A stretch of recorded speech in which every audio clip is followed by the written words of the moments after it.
Hello everyone, welcome back to Rupesh Sunset YouTube channel.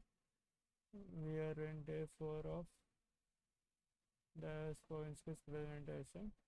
Today I will learn about possessive pronouns, possessive simple present tense.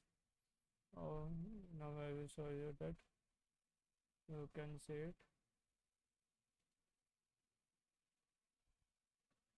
Here it goes.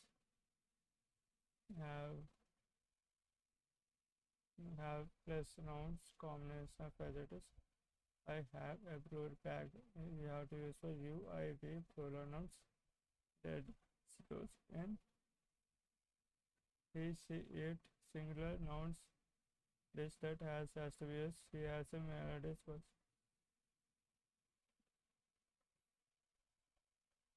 You do not have. I do not have a blue bag. She does not have a melodious voice.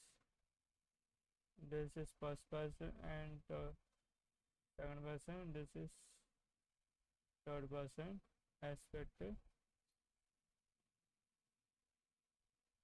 And today we have covered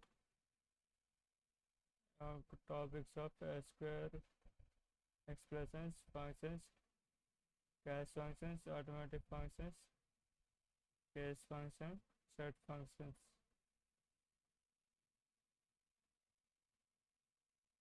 And after the spirit study material. Basically, this is day 64 of the course. I hope you have enjoyed this video. Please like, share and subscribe my channel so that everyone will know my progress. Thank you for watching till the end.